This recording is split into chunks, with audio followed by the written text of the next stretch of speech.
Hello and welcome to another Wonder Wednesday. My name's Dr. Chips and it's lovely to have you with me again. Got a really cool experiment to do with you this week. It's going to be a messy one and I hope I don't make too much mess because you might notice that I'm in a bit of a different surrounding. I'm actually at my parents' at the moment, so I've commandeered one of their rooms to film this for you. Now this week's theme is War on Waste, because you've probably all heard and know about the importance of reducing the amount of waste that we create through using things like plastics, etc., to help try and stop and even reverse things like climate change and live a more sustainable life. But we've taken a little bit of a different take on the war on waste this week, and we're going to talk about our own waste. Yup, poop. And in fact, we're going to go on the whole journey from chewing to pooing. We're going to explore how we actually, as humans, digest our food, take all the nutrients out of it, and then push out the other end anything that we don't need. And we're going to do that by making a model of the digestive system, which is why it could get a little bit messy. And really excited about this. We've got an interview later on as part of the Wonder Wednesday with the director of SERI, Science and Engineering Education Research and Innovation Hub at the University of Manchester, Dr. Lynn Bianchi, who is the mastermind of the Great Science Share.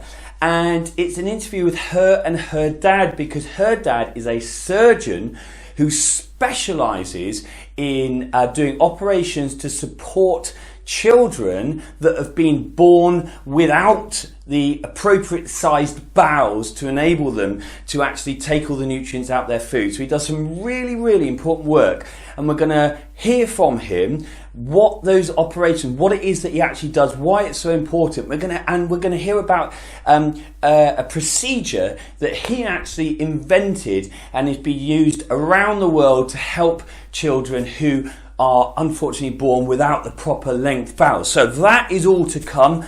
Plus, we're going to send you off spotting poo. Yeah, we're going to give you some a great link where you can go and find out about the different types of poo that come from common countryside animals like foxes and badgers and all things like that. And you can actually go out spotting poo. But remember, don't touch it. That's the most important thing from this week. Now, I am crouching down a little bit here because I've got my camera set up so it's not too high up, so you can actually see what's going on in front of me. And I think we're going to go for it. I think we're going to make this model of the digestive system. And I've got lots of different things. You can't see the things at the moment that I've got here in front of me, but as I go through, I will show you what we've got, and I'll talk you through what they represent. But just to take a moment and talk about models. Models are a really important tool to scientists and mathematicians and engineers, because when we create a model of something, it means we can explore how something might work through our model, and even explore the effects of changing variables and stuff through our model, and that gives us a better idea of how the real life version of our model might behave as well. So for example, my background is in aerospace engineering, so designing aeroplanes. So we used to make lots of small models of aircraft and then put them in wind tunnels to explore how they might fly if we changed the shape of the wings, etc. And we did that on the model, used the model to find out some results from our investigations, and then we could use that on the full size. So that's how we used models in engineering. And today we're going to create this model so we can start to understand a little bit more all of the roles, the functions of the parts of the body on this digestive system, on this journey of digestion from chewing to pooing. So let's do it. Right, first of all, we need some food. Let me just check you can see me. Yeah, I'm going to keep ducking down and making sure that you can see me okay. We need some food. So today we've got banana, and we've also got some bread, okay? I'm not sure when you would eat bread and banana at the same time, but that's what we've got. And this bowl is going to represent the mouth. Now, in our mouth, you will all be aware, and you can go and have a peer in the mirror and see this, we've got different types of teeth. And at the front, the teeth that we've got are called our incisors, and our incisors are specifically shaped to enable us to kind of slice up food. So the first thing that we've got in our model are these scissors, and they're going to represent our incisors. And they're going to do a good job of slicing up, chopping up this banana in the mouth so that it starts to get broken up a little bit. And they're also going to do their work on this bit of bread as well. They're going to chop it up like so, and as we keep biting into things, they get chopped up into smaller pieces. Now, in our mouth, we've also got some teeth called the canines, which are really good at ripping through meat. And then at the back, we've got our molars. And what our molars do is they start to break down the food even more, but through a chewing motion. And here are my molars, modelled with a potato masher. And I'm going to get in here now, and I'm going to mash away, churn away, just like our molars do in our mouth. But to make it a bit easier, in our mouth, we add something to the food. What is it that we add to the food in our mouth? You're probably thinking saliva, and you would be right. And I've got some saliva here. Here's my saliva, and so modelling it with some water. Going to pour some saliva in there. The saliva does also have starts to break down the food using a chemical process as well, but it also just makes the food easier for us to kind of mash around in our mouth. Now I'll do a couple more of these. Here we go. And like so. And then I'm going to hold it up to the camera. Here's our molars going away, churning through the food. This is all good. Like that. Now, can you see? There, okay, so the molars, the incisors have done their work, the molars have done their work, and we've now got this kind of mushy paste which we then swallow. And we swallow it down our esophagus, and here is my esophagus here, and it's going to go down into our stomach. And we're going to model these with the funnel for the esophagus and the sandwich bag as the stomach. Now, I'm not sure whether at the moment this is crushed up enough, this is mushed enough to get down our esophagus. And in real life, if we try and swallow things which are too big still, that's when we can choke. So we always make sure that we chew on things until we're happy that they are going to fit down our throat. So let's just give this a little bit more of a much. There we go. Okay. And here we go. We're going to pour that. So this is us swallowing that food. Oh, crikey, it's a bit thick, isn't it, still? Although it is going down. Can you have a look? Can you see there? Can you see it going in? There it is. So that's us slowly swallowing it all down our throat and our esophagus, all the way down into our stomach. Get a little bit more of that in there. I'm very glad that the bag doesn't have any holes in it. Okay, there we go. It's in our stomach. Now, in our stomach, there is actually something else in our stomach which helps to chemically break down the food, and that's stomach acid. And I've got something which is very acidic here, vinegar. So I'm going to add some vinegar to our stomach to simulate the stomach acid. Here it goes. Let's pour a little bit in there, like that. There we go. Seal it back up again. Now our stomach, then actually, let me just move my microphone lead so I'm not going to trip over it. Our stomach churns our food like so, okay? So it mechanically actually uses muscles to churn our food. So can you see now how we started with this solid food of the banana and the bread, and through the churning in the mouth, the adding of the saliva, and then the churning in the stomach and the adding of the stomach acid, we've now got this kind of paste, like, well, not liquidy, kind of pasty, gooey kind of mess of food, and that's what it's like in our stomach. And then what needs to happen is that we need to then extract all of the nutrients and the goodness from the food, because that's why we're eating food in the first place, to get the energy and the nutrients out of the food. And that happens in the intestine, the bowels. So what I've got here to model the intestine is a tight, a pair of tights with one tight cut off. And what I'm going to do is I'm going to transfer, and this might be where it gets a little bit messy, so I'll make sure I hold it over the bowl here. I'm going to transfer the food from the stomach to the intestine. Okay, so it goes into the small intestine first of all, so we'll assume that this is representing the small intestine to start with. Can we get it in here without making a mess? Yes, we can. In it goes. Okay, in it goes like so. So it moves into there,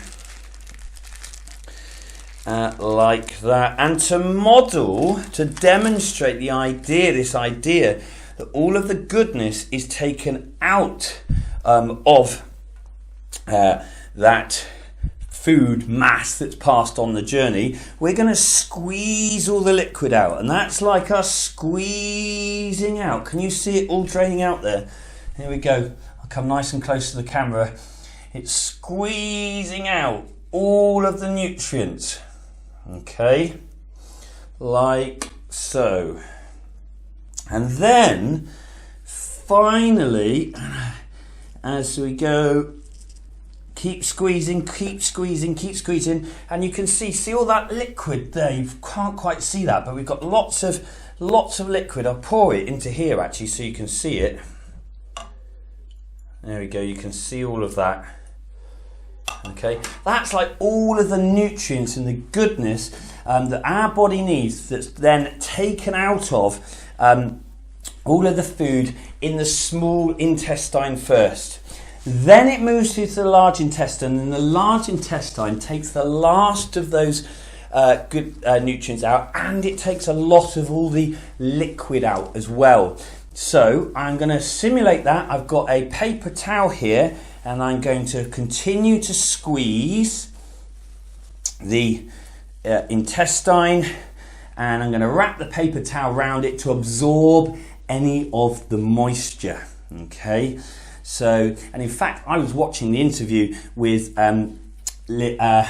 Bianchi and her dad before, and I think I remember him saying that it's about 90% of the liquid is taken out in the large intestine. But double check that when you watch the interview, because I might have got that wrong. But there we go, we get the rest of the liquid and the goodness out. And then, and this is the bit you've all been waiting for, okay? What we have left in here, the large intestine travels around the small intestine towards our butt. And if we cut a small hole in the end of our tights here, like so, this is all of the waste that we do not then want, as our body's got all of the goodness out of it. This is the waste, and this is us going to the toilet and doing a poo. There we go. Out it comes. Because we don't need any of that. We've extracted all of the goodness, and there's our poop at the end.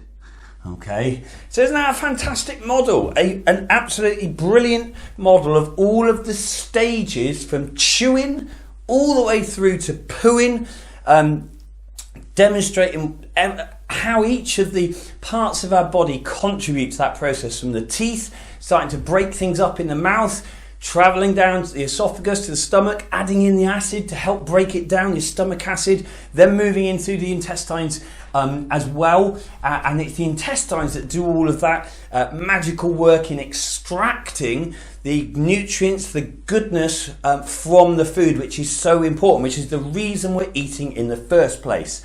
So, on that, I think we should go and watch this video with, as I said, Dr. Lynn Bianchi, who is the mastermind of the Great Science Share. So thank you to everyone that's watched, to Lynn, from everyone that's watching this and everyone that participates every year in the Great Science Share. because without Lynn, you wouldn't have this amazing opportunity to take part in it. So let's go and see her interview with her dad about her dad's work as a surgeon fixing children who were born with bowels that weren't quite formed correctly. Let's go to that now. Hi everyone, my name is Dr. Lynn Bianchi and I'm the Great Science Share for Schools Director, so I'm delighted to be part of this week's Wonder Wednesday. As part of War on Waste Week, you've been looking at our bodily waste with Dr. Chips. And so I brought a special guest along with me today to help us understand a little bit more about our bowels in particular. He's actually my dad. He's a surgeon and he has been specialising in bowel surgery on children for most of his career. So I thought, who better to ask the question, why are bowels are important?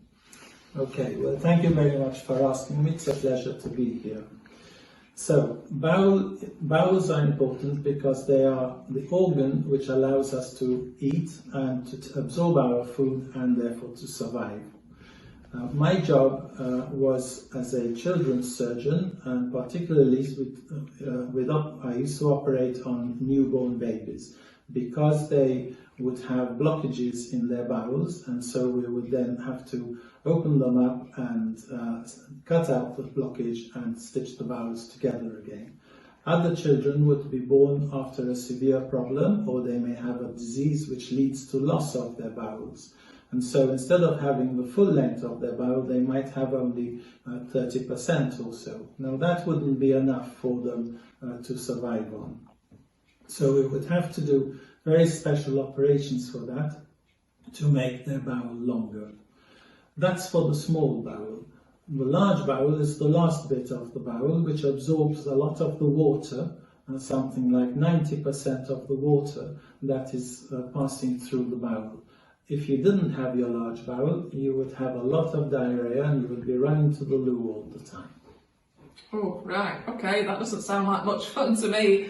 But I know that John's going to be examining and looking at a scale which was developed in Bristol, the Bristol Stool Scale, and you'll also be able to understand how doctors really need to understand our bowels to be able to help us to be healthy and see that everything's working right. But Dad, in terms of how many children, or how complex or how often does this happen to children? Is it quite regular? It's a frequent affair because obviously we're talking of lots of different problems at different levels of the bowel. In terms of the total population, the total number of children, it's only a very small number of children.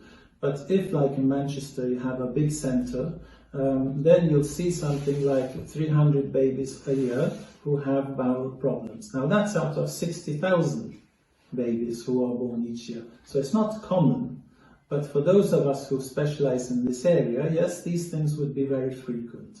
Okay, so you've obviously done a lot of work to try and help children out, and we've heard about something recently called the Bianchi procedure. What was that all about, and how has that helped save lives?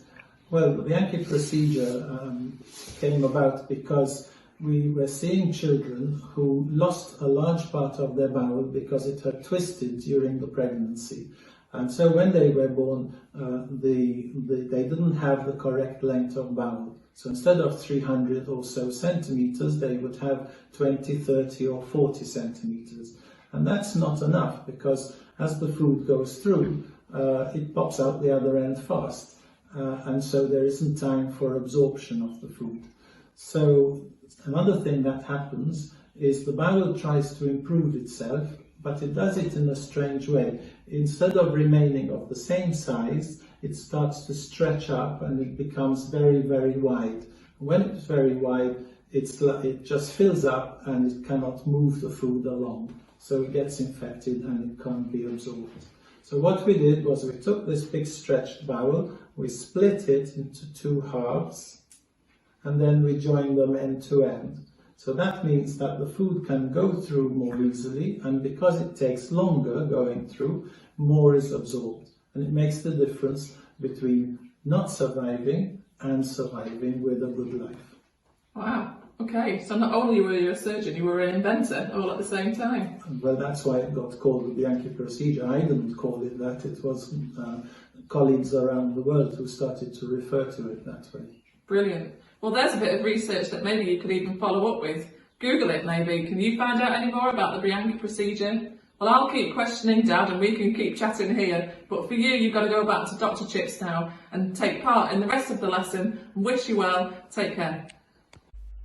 How fascinating was that? And what an incredible career to have, where you've actually developed this technique which can save lives and give people that have been born with bowels that are incorrectly formed, take them from potentially not being able to live through to living a really fulfilling and healthy life. That's really, really incredible. And it all it sounds incredibly complex, but what I found really interesting is that it all comes down to sort of some basic maths in terms of the surface area of the bowel, and that the body actually tries to help itself by growing the bowel wider, but actually we need it longer so there's more time for those nutrients to be absorbed. So that genius idea in actually then splitting it, making it into two sort of parts of a bowel and stitching those together to make it longer, I think is just incredible. So great interview there. Now, just before I finish, I'm going to share a couple of other things with you that you can do. In that interview, we did mention the Bristol stool gauge. Okay, so this is quite an interesting one. Let me jump onto the computer here and go to screen share and go. There we go. Stool chart. Sorry. So you can actually tell a lot about your own health or health of others based on the stool chart, but by looking at your own poop and seeing what it's like. And this is a official gauge of the different types of poop. Stool is the correct term for it. And the name for that. So you can go the whole way from being constipated, and when you're severely constipated, you get sort of these separate hard lumps of poop, all the way through to having diarrhea, which is where it's just liquid. And then in the middle there, you've got your normal poops, things like a sausage shape, or like a smooth, soft sausage or snake. Wonderful. So if you are interested in perhaps seeing where you rate on the Bristol stool chart, it is in the teacher download pack that your teachers would have got, so maybe you can get a copy of that. And then finally, let me tell you about the Wildlife Trust's Whose Poo Can I Spot page. The link is on the teacher resources as well. This is a really cool website that will talk you through what different countryside-based animals' poos look like, and then you can maybe go out and see if you can spot any. Remember the rule though, don't touch it. So we've got rabbits and hares' poo, foxes, badgers, deer, otters, an American mink. Wow. Bat poo. They've got a whole load of range of poo there. So maybe have a look. You could print those out, make your own sort of spotting guide, and then head off to see if you can spot any of those poos. So on that note, I hope you've enjoyed this week's Wonder Wednesday. I've really enjoyed getting a bit messy and making this model of the digestive system. I really enjoyed the interview with Lynn and her dad, learning about the Bianchi technique and all about the work that he does. That's fantastic. And I hope you get out there and see if you can find some animal poo. I will see you next week. Bye for now.